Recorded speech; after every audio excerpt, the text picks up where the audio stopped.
I don't need no CNC. Fun doing it all by hand. It's part of the process. Helps me think about what I'm doing.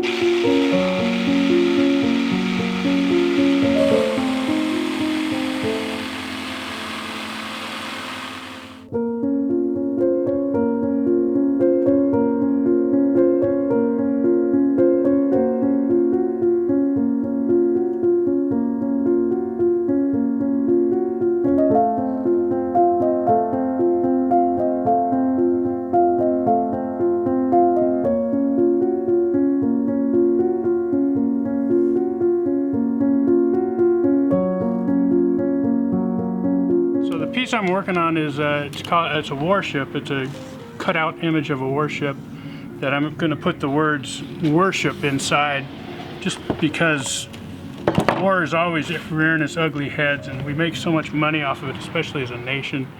It's always it is almost religious. I'm going to cover it in gold leaf just because of the amount of money that we put into these things. $2 billion a day. And it's just ridiculous. But to give it a little more dimension than that, gold is so shiny if you just put it on straight. I've never done gold leaf, but it's a perfect application for it. In the background, I'm going to have Picasso's Guernica put in there by having strips of paper built up in the layers to show the scene of Guernica. That also makes the gold less shiny, and hopefully the piece will show up in the background of worship, the words. So this is the outline of the warship with the words worship within it. And this will be, I think, a piece put on top of it with blue writing to show off of the gold. And like I said, the layering of paper will show the images of Guernica in the background, hopefully pretty subtly. So this is the idea I'm after. A friend of mine, Dixon, showed me how he did gold leaf with this layered paper, and it just hit. It's like, that's a really great idea. I just love how it gets rid of the shine of gold, but you can see the subtle variations really well. And that's what I'm going to be after, you know, so I just build up the layers to make Guernica come out from behind the worship on the graphical image I've cut out. Around 2003, I went from painting and drawing, and I started into sculpture, which has culminated in just making really beautiful objects. Seems like I like to just have a well-produced, crafted object that is pretty, but then has another meaning underneath. It's not just what meets the eye. This is a maquette of a Robert E. Lee thumb puppet. I don't know if any of you had these as kids. You'd push the bottom of it and you could make the statue collapse. So this was made in 2020. I just come off of working on The Matrix and another TV series, and I was ready to get back into the studio for the first time in like 6 months. So every time I get back into the studio, it's a whole new project. I totally forget what I was doing 6 months before. So I went into the studio just thinking about the last 6 years of Trump as president and just how fatiguing the whole thing was of this guy and I thought of the push puppet and just the feeling of just nothing. We couldn't do anything about it, it seemed.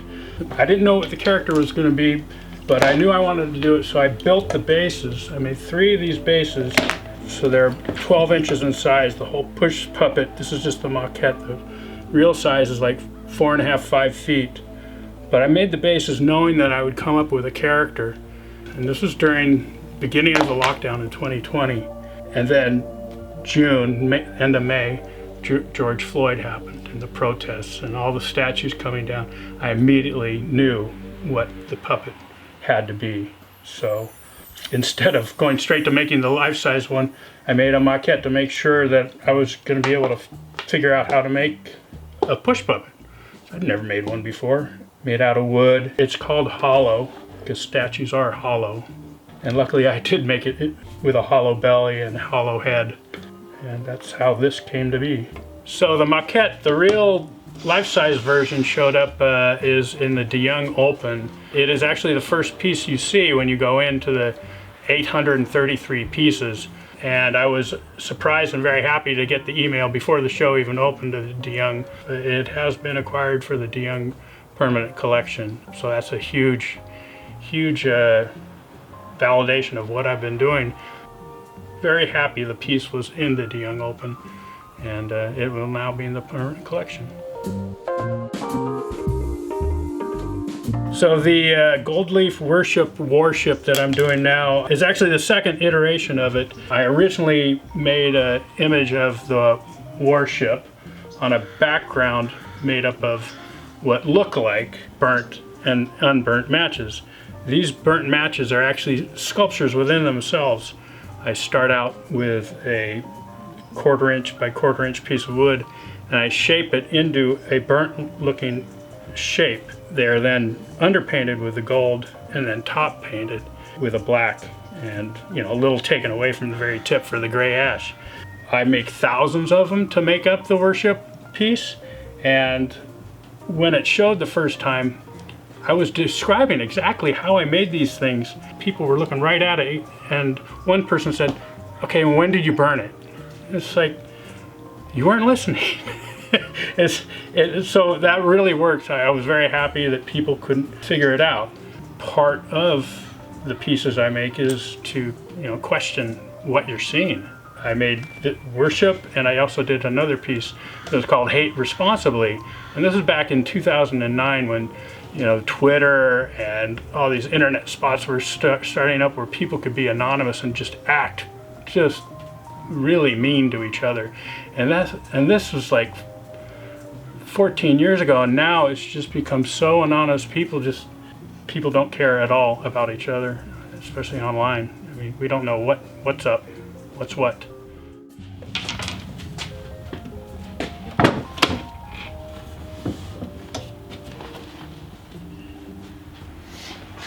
This is my take on a radio flyer with today's children in mind, especially in relationship to shooter drills and Uvalde and Sandy Hook. I was just thinking of an intergenerational toy and just the burden that we put on kids nowadays. It's made out of actually 27 pieces of wood to make it look like a bent, and I call it overburdened toy.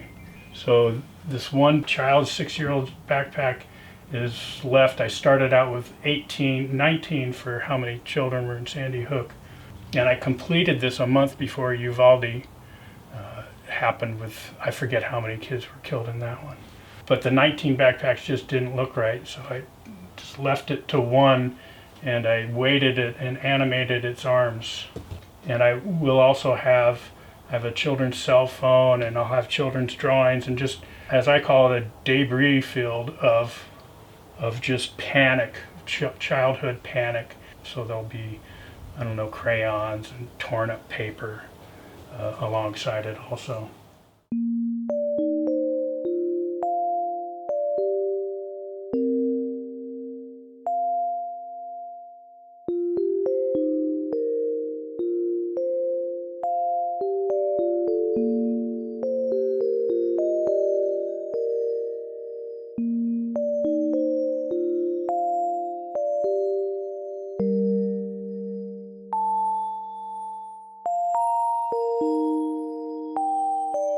This is a fake neon sign called Last Goose Cafe.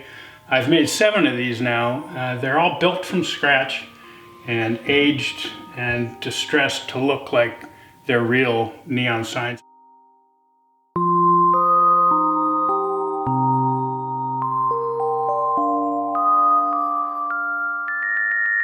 They usually comment on something. The first one I did was called First Strike Motel with a big mushroom cloud on top of it. These don't work. This, like I said, it's all fake. So this is a vinyl tubing with armature wire inside to keep the shape. The shotgun blasts were just drilled and then Dremel tooled out to make it look, like it's a real shotgun blast.